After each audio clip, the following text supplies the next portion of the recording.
Lesson 4. If you do not change direction, you may end up where you're heading.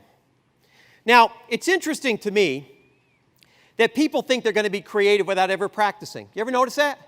Now, I can tell in this room, everybody, if you took out a piece of paper and drew a picture of your spouse, I could tell you at what age you stopped learning to draw. Speak a foreign language, play an instrument. It doesn't matter whether you're 8 or 80, you're going to go through the failure cycle. You ever wonder why venture capitalists give a lot of A-round money to a lot of different people? Right? What I'm doing is I'm giving you all $10,000 for the same disease state. Why am I doing that?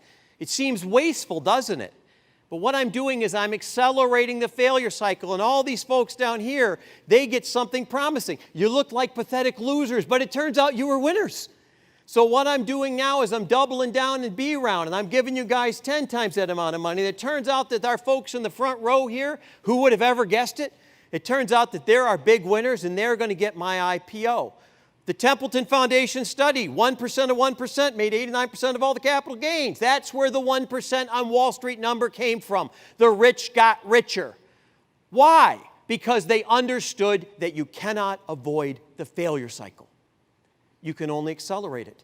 You know what a loser is? A loser is somebody who goes, go big or go home. Oh, I loved the recession. All those arrogant bastards went home. Goodbye. Real innovators hedge. You want to see the greatest movie ever made on innovation? Watch the movie Moneyball. Watch it over and over and over again. And don't forget the first 6 weeks they wanted to fire Billy Beane, right? Don't forget it. And don't forget he didn't win the playoffs. Why? Because he stopped shuffling the lineup. It's always version 1, version 2, version 3. Can I move the runners along? And where am I getting momentum? So where in your yearly plan are you going to fail? Where is that in your plan? Or is your plan effortless superiority? That's my favorite. I'm effortless superior. It's all going to work. The other one that really bothers me, and I see this sometimes in the military, feigning humility. Feigning it, acting the part, being a poser. The issue is, if you really have humility, you don't believe everything works. You believe some things go kaboom. Hope I didn't hurt anybody, right? Number 5, every man takes the limits of his own field of vision for the limits of the world. You know, one of the things that I find particularly bothersome these days is what's happened with social media. There's a term for this called confirmation bias.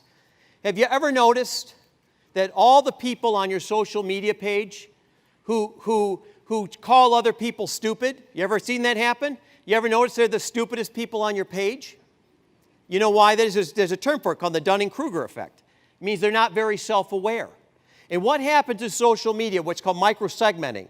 So this is a marketing trick. You're playing right into it.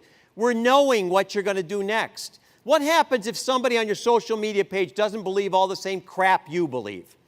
Doesn't listen to the same alt band, doesn't go to the same church, doesn't have the same political views? What do? You unfriend them. The Spanish Inquisition couldn't have thought of that. On a dark night, on a dark road, people disappear.